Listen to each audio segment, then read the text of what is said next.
Assalamualaikum teman-teman. Alhamdulillah kita bertemu lagi bersama Ustazah Nisa dalam mata pelajaran IPS, Ilmu Pengetahuan Sosial. Nah, sebelumnya kita sudah belajar tentang karakteristik ruang dan pemanfaatan sumber daya alam. Nah, sekarang kita tambah lagi ya teman-teman ya. Tujuan pembelajaran kita hari ini adalah antum dapat mengetahui pemanfaatan sumber daya alam dan pemasarannya. Nah, teman-teman, sebelum belajar kita baca doa dulu ya. Sikap berdoa. A'udzu billahi minasyaitonir rajim. Bismillahirrahmanirrahim. Rabbi shrah li sadri wa yassir li amri wahlul 'uqdatam min lisani yafqahu qawli. Rabbi zidni ilma warzuqni fahma. Amin. Nah, teman-teman jangan lupa tetap jaga kesehatan dan jangan lupa kerjakan tugasnya secara mandiri. Teman-teman harus belajar tanggung jawab untuk menyelesaikan tugas-tugas yang diberikan. Dan teman-teman boleh berdoa agar kita bisa sekolah seperti biasanya.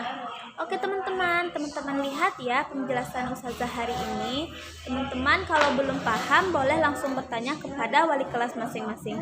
Oke teman-teman. Dalam surat Ar-Rum ayat 41, Bismillahirrahmanirrahim. Zaharal fasadu fil barri wal bahri bima kasabat aydin nas liyudhiqahum ba'dalladzi 'amilu la'allahum yarji'un.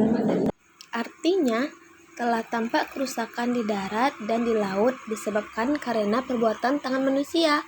Allah mengkehendaki agar mereka merasakan sebagian dari akibat perbuatan mereka, agar mereka kembali ke jalan yang benar.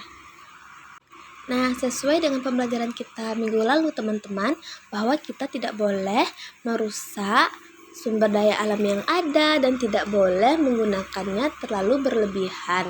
Oke teman-teman? Nah, sekarang kita masuk kepada pemanfaatan sumber daya alam. Pemanfaatan sumber daya alam dibagi menjadi dua, baik secara langsung dan tidak langsung. Yang secara langsung maksudnya adalah pemanfaatan sumber daya alam yang dapat dinikmati dan dikonsumsi langsung cukup melalui proses pengolahan yang relatif singkat atau sederhana. Contohnya, perikanan, perkebunan, dan pertanian. Ini kita bisa manfaatkan dengan cepat dan tidak memerlukan proses yang panjang ya teman-teman ya. Selanjutnya ada pemanfaatan tidak langsung. Maksudnya sumber daya alam ini digunakan untuk memenuhi kebutuhan yang harus melalui proses.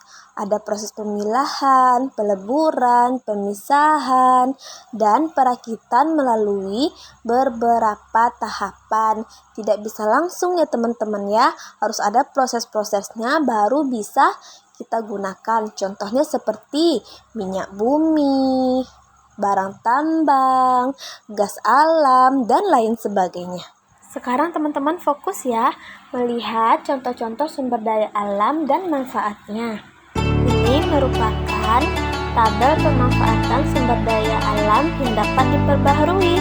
Yang pertama contohnya pertanian. Di sana ada padi, jagung, sayuran, dan kedelai.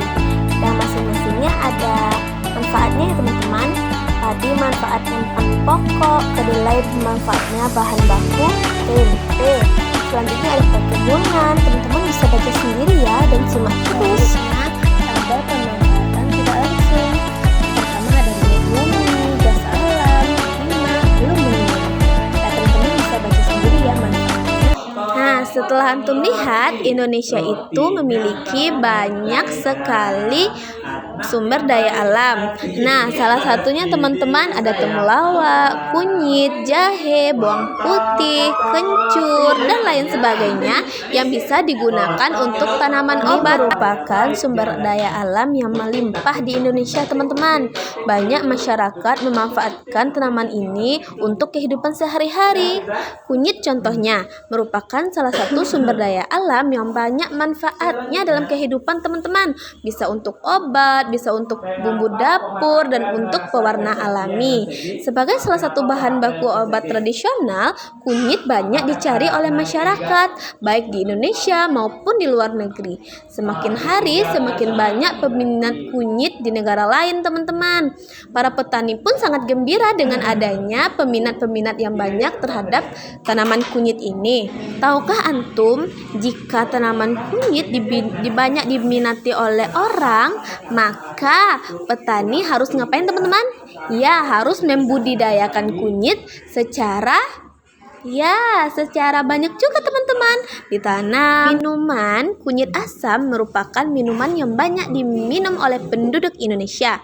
Selain untuk menyegarkan tubuh, minuman ini dipercaya memiliki manfaat bagi tubuh, teman-teman.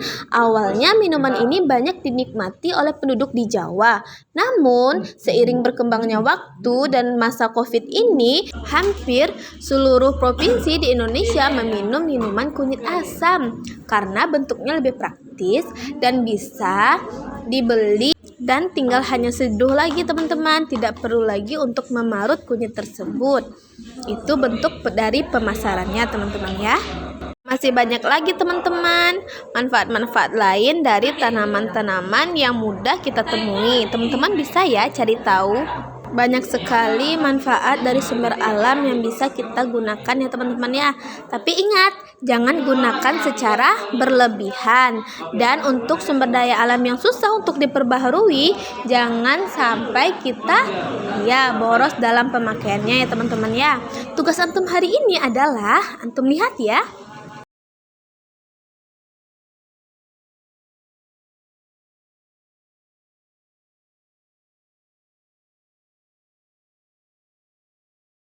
Itulah penjelasan kita hari ini. Semoga teman-teman bisa memahami dan bisa mengerjakan tugas-tugas yang telah diberikan. Kalau belum paham tugasnya, boleh bertanya ke mamanya atau ke ustazah atau walasnya ya, teman-teman ya. Ustazah tutup dengan membacakan hamdalah, alhamdulillahirabbil alamin. Akan dengan membaca doa kafaratul majelis. Subhanakallahumma wa bihamdika asyhadu an la ilaha illa anta astaghfiruka wa atubu ilaik. Assalamualaikum warahmatullahi wabarakatuh.